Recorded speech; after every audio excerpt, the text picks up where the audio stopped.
Star आलम live के साथ मैं हूं मैमुना सत्तार। आज बात करेंगे इमरान खान और पीटीआई, ये जो 24 नवंबर को एहतजाज होने जा रहे हैं, इस हवाले से काफ़ी बोल्ड स्टेटमेंट्स आ रहे हैं पीटीआई के जो लीडरान हैं उनकी जानिब से भी, और ख़ास तौर पे खान साहब की जानिब से। इस इशू पे बात करेंगे, लेकिन उससे पहले एक नई social media application blue sky के नाम से आ चुकी है, और ये क्या है, ये क्यों आई है, और इस पे कौन लोग मुंतकिल हो रहे हैं, इसको पहले इसके ऊपर बात कर लेते हैं। अस्सलाम वालेकुम सर। वालेकुम अस्सलाम। आपने ब्लू स्काई ज्वाइन कर लिया? आप ब्लू स्काई की सेल्स एजेंट लग रही हैं कि उसकी मार्केटिंग कर रही हैं आपके वो लोगों को। वो क्या है, क्या करती है ब्लू सर स्काई? है क्या आपको पता है? पहले तो वो ज्वाइन कर लिया, पता नहीं ब्लू स्काई क्या है। वो तो बताएं लोगों को कि एक ऐप है सोशल मीडिया की। हाँ, मेरे ख्याल में इंट्रो में बताया है। आप क्यों आ गए हैं ब्लू स्काई के ऊपर? ब्लू स्काई पे इसलिए आया हूँ कि जो ट्विटर है या एक्स था वो बंद है पाकिस्तान में फरवरी से, और इंतज़ार करते रहे कि वो खुल जाएगा, नहीं खुला। मैं तो पहले वीपीएन भी यूज़ नहीं करता था। हाँ। मैं इतना इस पे एहतजाज कर रहा था कि मैं वीपीएन भी नहीं यूज़ किया, इंतज़ार किया कि खुल जाएगा, नहीं खुला। इलेक्शन के बाद भी नहीं खुला। अब फिर वीपीएन यूज़ करना शुरू किया तो अब वीपीएन पे भी उन्होंने बंद कर दिया। तो मुझे लगता है कि वो मुझे मॉनिटर कर रहे हैं। आपने सरेंडर कर दिया? मॉनिटर करने वाले नहीं, नहीं, नहीं, नहीं, नहीं, नहीं, ये ना कहें आप। सरेंडर करना नहीं हमने सीखा, आपने सरेंडर करना नहीं एप्लीकेशन सीखा। स्विच कर ये मैं लिया? आपको लिख के दे देता हूँ। तो इशू ये था कि आपने मेरा सवाल ऐसा ख़तरनाक कर दिया है कि मैं अब पहले आपके सरेंडर का जवाब दे लूँ। देखें, जो बहता पानी होता है ना, वो अपना रास्ता रोकता नहीं है। अगर रास्ता रुक जाए, पानी खड़ा हो जाए, तो पानी में बैक्टीरिया बन जाता है, वो बदबूदार हो जाता है। तो पानी जो चलता होता है कुदरत का असूल है, वो पानी के आगे पत्थर आ जाए तो रास्ता बदल लेता है। तो सिर्फ ये किया। जब वीपीएन भी बंद हो गया, ट्विटर भी अब खुलने की कोई उम्मीद नहीं रही। फिर ट्विटर ने जो कुछ किया है अभी कुछ अरसे से, उसकी जो पॉलिसीज़ में तब्दीली आई है एलॉन मस्क के उसको ख़रीदने के बाद, उससे पूरी दुनिया में लोगों के अंदर एक रिजर्वेशन आ गई है ट्विटर के बारे में, एक्स के बारे में। और ये जो नई ऐप है, ये ट्विटर का जो ओनर था जैक, पुराना ओनर, उसी ने ये लॉन्च की थी। लेकिन जैक ने पहले भी ज्यादती की थी। उसने जब ट्विटर कामयाब हो गया तो उसने इलॉन मस्क को 44 अरब डॉलर में बेच दिया, पैसे खड़े कर लिए। तो फिर ये निकाला उन्होंने। लेकिन अब जैक भी उसका प्रेसिडेंट नहीं, अब और एक बंदा प्रेसिडेंट बन गया उसका। उम्मीद ये फ्री है, इसमें आपको हर साल बात मोनेटाइजेशन नहीं पैसे हो रही? नहीं। मोनेटाइजेशन पहले मेरी कौन सी, मैंने डॉलर कमा लिए हैं जो अब होने थे। नहीं, तो वैसे बल्कि मैं तो पैसे हाथ अपने पल्ले से ट्विटर को दे रहा था 2 साल से, अब वो बच जाएंगे। तो उधर शिफ्ट इसलिए हो गया हूँ कि बहुत सारे लोग हो रहे हैं, पूरी दुनिया में हो रहे हैं, बहुत तेज़ी से हो रहे हैं इस पर।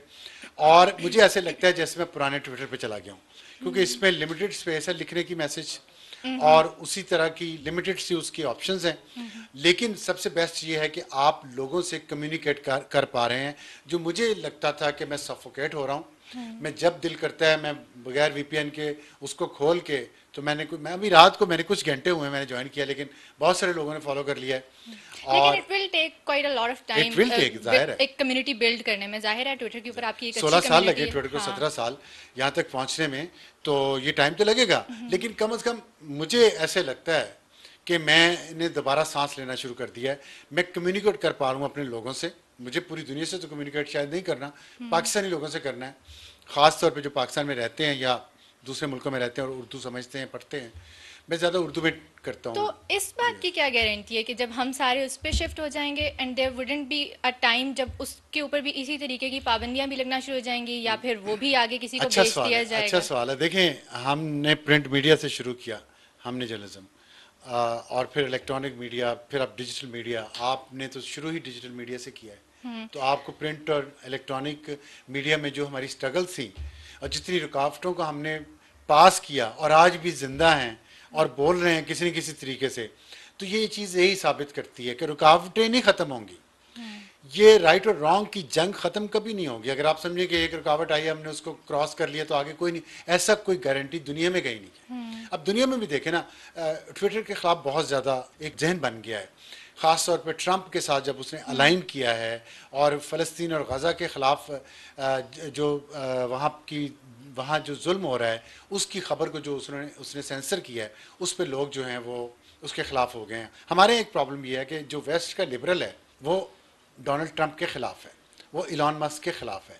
हमारे यहाँ जो लिबरल है ना, क्योंकि हमारे यहाँ लिबरल भी सोडो लिबरल है, मसनूई लिबरल है, तो लेफ्ट है, तो वो डोनाल्ड ट्रंप की सपोर्ट कर रहा है, और जो बाहर रहते हैं वो भी।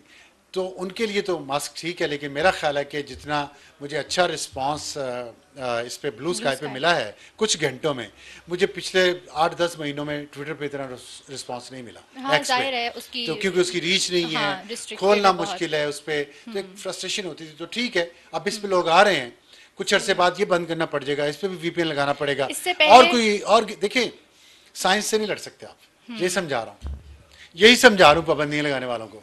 आप लाउड स्पीकर से लेके आज ब्लू स्काई तक कितनी पाबंदियां लगाएंगे, कितने रास्ते बंद करेंगे, रास्ता निकल आता है।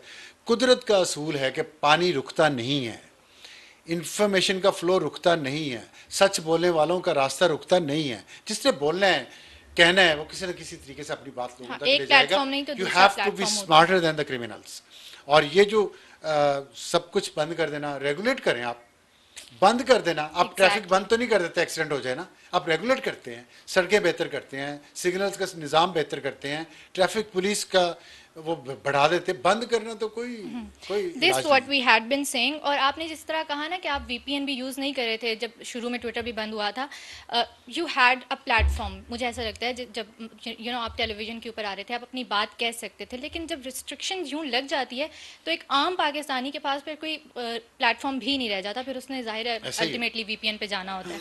लेकिन देखते हैं ब्लू स्काई कितना चलता है, कब तक चलता है। कमिंग टू पीटीआई का एहतजाज 24 नवंबर को, आप क्या देख रहे हैं? ये जिस तरह की बातें की जा रही हैं कि इतने लोग आ जाएंगे और इतना बड़ा एहतजाज हो जाएगा, इज इट पॉसिबल?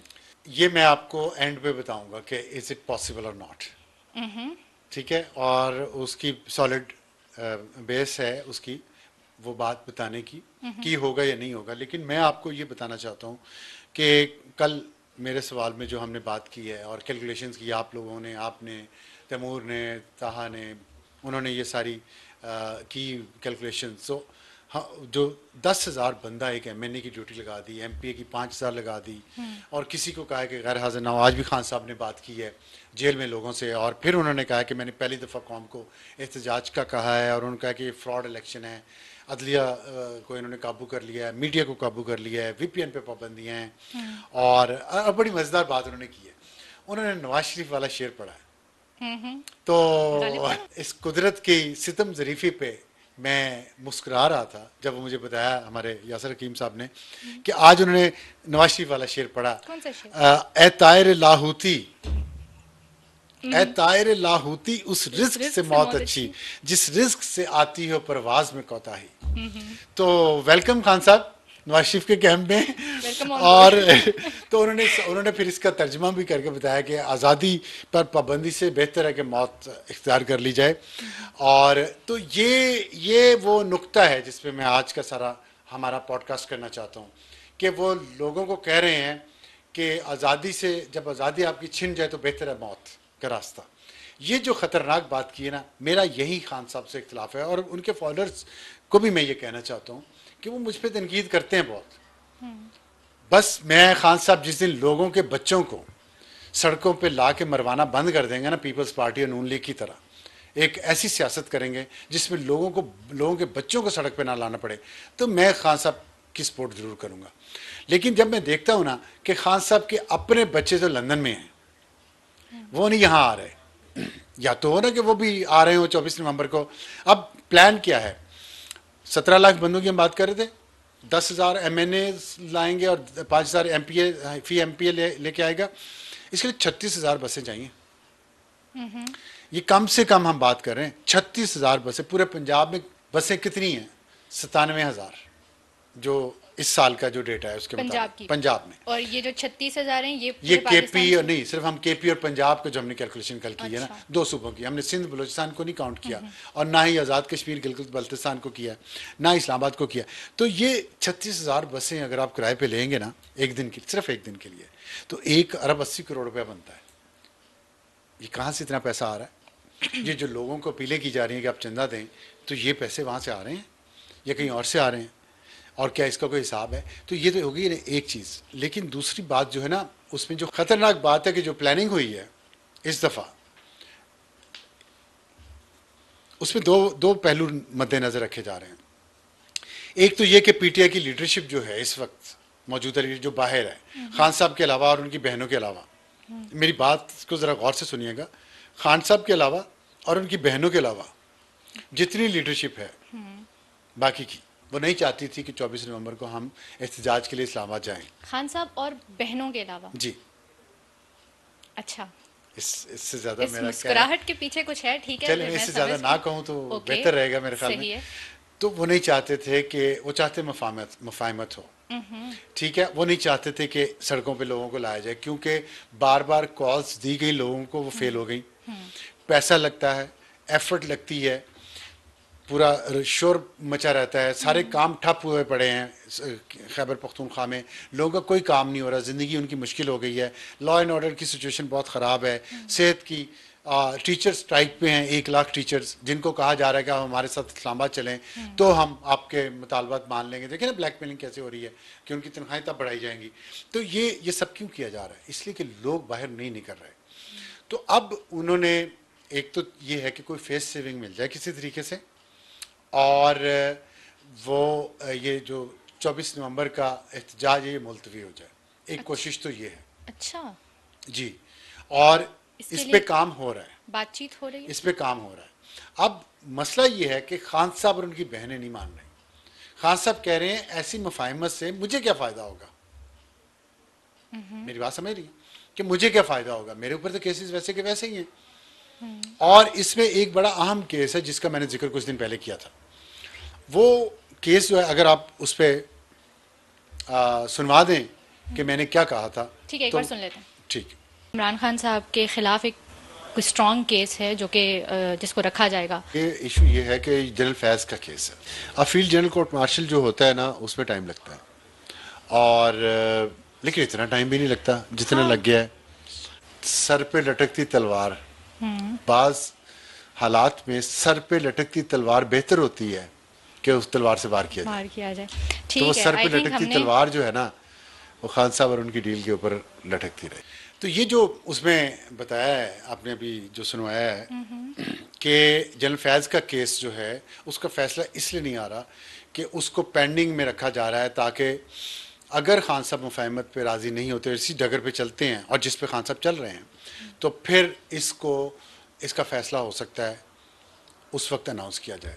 और आज जो 24 नवंबर की तारीख दी गई है ना, इसके पीछे भी एक वजह यही है कि जनरल फैज़ का फैसला आने से पहले खान साहब अपने शो ऑफ पावर करना चाहते हैं, और दूसरी साइड पे हुकूमत और उसकी जो सपोर्ट कर रही है, हाइब्रिड निज़ाम को जो सपोर्ट कर रही हैं चीज़ें, वो भी ये देखना चाहते हैं कि 24 नवंबर को ये कितना अपनी ताकत दिखा सकते हैं।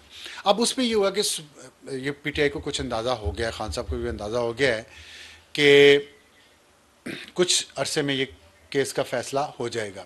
इसीलिए आज सुप्रीम कोर्ट में लतीफ़ खोसा जो हैं, पीटीआई के लीडर भी हैं, एमएनए भी हैं, उन्होंने एक दरख्वास्त दी है सुप्रीम कोर्ट में कि जो मिलिट्री कोर्ट्स में केस का इंट्रा अपील जो उन्होंने मुकदमा किया हुआ है, इंट्रा कोर्ट अपील का मुकदमा, उसको जल्दी सुना जाए और नवंबर के आखिरी हफ्ते में सुना जाए।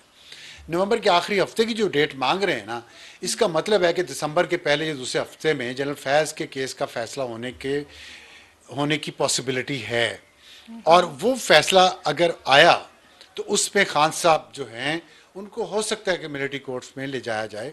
इसीलिए आज जो अदालत में जो जीएचक्यू हमला केस का है, उसमें उन्होंने फ़र्द जुर्म आयद करने की तारीख भी 25 नवंबर दे दी है, और उन्होंने बैरून मुल्क पर सफ़र पर पाबंदी लगा दी जो जा चुके हैं पहले। शहबाज गिल है, मुराद सईद है, और हमाद अजहर है, हमाद अजहर यही हैं, और जुल्फी बुखारी, मुराद सईद भी इधर है।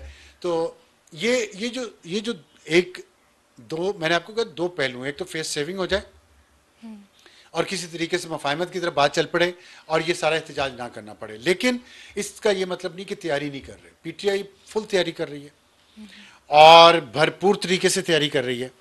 मसला ये है कि टाइम बहुत कम है, और इन्होंने एक गलत फैसला किया है जिसका पीटीआई की क़यादत को एहसास है। और वजह यह थी कि अलीमा खान ने जब देखा कि बुशरा बीबी बाहर आई हैं और सियासत करेंगी, तो वो खान साहब के पास गई और उनसे डेट लेके उन्होंने अनाउंस कर दी फौरी तौर पे, बगैर किसी मशवरे के। और दूसरी वजह यह थी कि इसके बाद सर्दी बहुत शुरू हो जाएगी 24 नवंबर के बाद। सर्दियों में एहतजाज मुमकिन नहीं है, सर्दियां ख़त्म होंगी फरवरी में जाके, तो उसके बाद रमज़ान शुरू हो जाएगा जिसमें भी एहतजाज मुमकिन नहीं है। तो ये बात अगले साल अप्रैल मई तक चली जाती, जिसको खान साहब अवॉइड करना चाह रहे थे। वो चाहते हैं मैं जल्दी से बाहर आ जाऊँ पब्लिक सपोर्ट के ज़रिए। अब पब्लिक निकलती है कि नहीं निकलती, इसका फैसला 24 नवंबर को होना है। तो उसके लिए अब बुशरा बीबी ने फिर ये किया कि अगर अलीमा खान ने ये डेट अनाउंस कर दी, उन्होंने एक चैलेंज के तौर पे लिया, वो पेशावर जाके बैठ गई और वहाँ उन्होंने तमाम MNAs और MP को तलब कर लिया, उनसे ख़िताब किया और उसमें अलीमा खान ग्रुप के किसी मेंबर को नहीं बुलाया, किसी भी मेंबर को नहीं बुलाया उन्होंने। और इसमें वाज़े मैसेज दिया अलीमा खान को कि अगर आपने सियासत की है 24 नवंबर की फौरी तौर पर डेट दे के, तो मैं अब इसको पूरा करके दिखाऊंगी। लेकिन साथ एक कोशिश हो रही है कि कोई फेस सेविंग मिले और ये इसको डिले कर सके PTI इस एहतजाज को।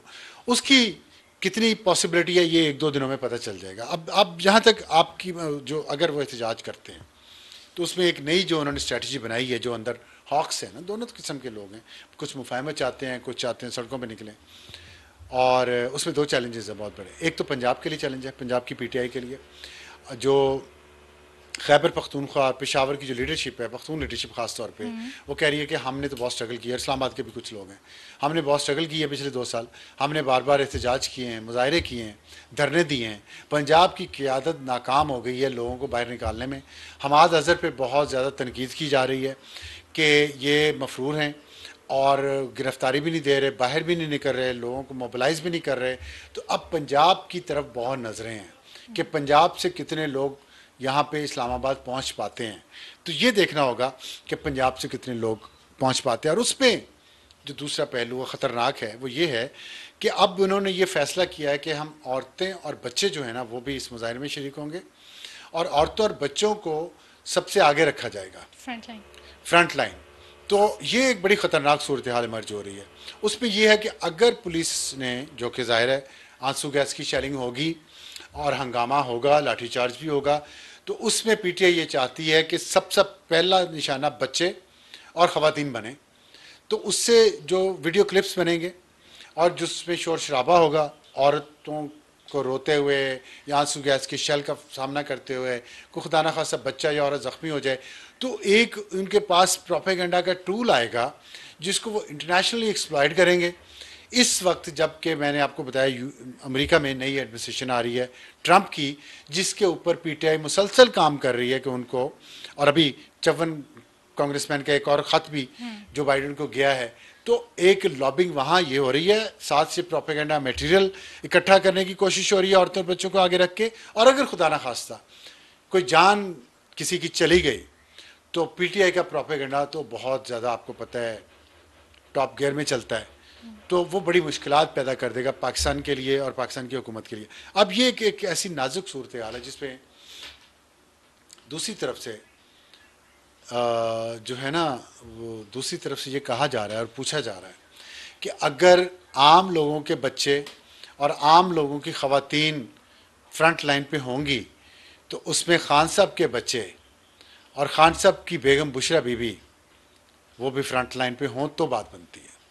वरना लोगों के, मिडिल क्लास के, गरीबों के, वर्कर्स के बच्चों को, वोटर्स के बच्चों को और ख़वातीन को आप फ्रंट लाइन पे लाएं, उनको शिकार बनाएं रियासत के जुल्म का, आंसू गैस का और लाठीचार्ज का, और ख़ुद आपके बच्चे लंदन में आराम से रह रहे हों, आपकी बेगम साहिबा वहाँ पे पेशावर में सुकून से बैठी हूँ। तो ये लोग इस दोहरे मेयार पे तनकीद कर रहे हैं और सवालात उठा रहे हैं जिसका जवाब देना बहुत ज़रूरी है PTI के लिए। ठीक है, मैं कंक्लूड करने लगी थी कि आपने रियासत के जुल्म की बात की है। रियासती जुल्म तो किसी तौर भी जस्टिफाइड नहीं होगा। अगर खुदा ना खास्ता कोई भी ऐसी सिचुएशन बनती है तो उससे पहले आई होप के कोई डायलॉग की सिचुएशन बन जाए, हाँ हो जाए, ये बात आगे चला जाए। ये बात आपने बहुत अच्छी की है कि डायलॉग होना चाहिए, रियासती जुल्म की कोई गुंजाइश नहीं बनती, लेकिन वायलेंस आम आदमी का करने की भी गुंजाइश नहीं है। जब हम रियासत के जुल्म पे आवाज़ बुलंद करते हैं तो हम क्या कहते हैं कि रियासत वायलेंस कर रही है हमारे ख़िलाफ़, कानूनी इक़दाम हमारे ख़िलाफ़ करने हैं तो करें। जब हम रियासत के वायलेंस को चैलेंज करते हैं तो हमारा एक अखलाकी बुलंदी होती है, अखलाकी बुलंदी होती है। अखलाकी एथिकल मॉरल एज होती है हमारी। लेकिन अगर हम रियासत के तशद्दुद के जवाब में हम भी तशद्दुद करेंगे तो हम वो जो मॉरल एज है वो खो देंगे। हमारे पास फिर ये बात नहीं रहेगी कि हम अखलाकी तौर पर रियासत से बेहतर हैं। रियासत ने भी तशद्दुद किया, हमने भी जवाब में तशद्दुद किया, तो फिर फ़र्क क्या रहा? अब आप जो सड़कें बंद होंगी, जो लोगों को तकलीफ़ें होंगी, लोगों के घरों पे हमले होंगे, पुलिस वाले ज़ख्मी होंगे, लोग ज़ख्मी होंगे, किसी को हड्डी टूट जाएगी, कुछ सर फट जाएंगे, तो ये कोई मुनासिब चीज़ तो नहीं है। लेकिन इसके मैंने आपको एक बात हम भूल गए कहना, वो मैं अगर आप मुझे कुछ सेकंड दें तो मैं कह दूं। हमने शुरू में बात, सेकंड्स ही हैं आपके पास। अच्छा, आपने अब शुरू में हमने बात की कि ये मुजाहरा 24 नवंबर को 17 लाख लोग 36,000 बसों में इस्लामाबाद को चारों तरफ से घेर लेंगे। खान साहब ने कहा है तमाम कलमा गो लोग और यहाँ पे जिनका कलमे पे ईमान है वो आएँ, और हक और बातिल की जंग है। तो लोग सवाल कर रहे हैं कि आपकी बीवी और बच्चे भी कलमा गो हैं, अगर हक और बातिल की ये जंग है तो उन्हें भी इसमें शमूलियत इख्तियार करनी चाहिए, वरना लोगों के लिए नहीं होना चाहिए। लगता ये है कि खान साहब के बीवी बच्चे भी नहीं आएंगे। बुशरा बीबी का भी थोड़ी कन्फ्यूजन रख रहे हैं पीटीआई वाले कि वो शायद ऐन वक्त में, आखिरी वक्त में वो शामिल हो जाएं। लेकिन वो कह रहे हैं कि हम सियासत में नहीं आना चाहती वो। तो देखते हैं वो सियासत में आती कि नहीं आती। लेकिन ये जो मुजाहरा है 24 नवंबर का, ये बहुत कामयाब होता हुआ नज़र नहीं आता। जी, अच्छा, बिकॉज मैंने जो रीजंस बताई हैं आपको, उस वजह से क़यादत डबल माइंडेड है। लोग बाहर नहीं निकल रहे, रिस्पॉन्ड नहीं कर रहे, और लॉजिस्टिकली जो इतनी बसेस, इतने पैसे, फिर उनका खाना पीना, फिर उनका, और यहाँ पे गर्म कपड़े क्योंकि सर्दी होगी रात को, तो ये कैसे होगा? ठीक है, देखते हैं कि ये सिचुएशन कैसे अनफोल्ड होती है और कितने लोग इस्लामाबाद पहुंच सकते हैं। आने वाले दिनों में इसके ऊपर मज़ीद बात भी करेंगे। तब तक के लिए दीजिए इजाज़त, ख्याल रखिए, खुदा हाफिज़।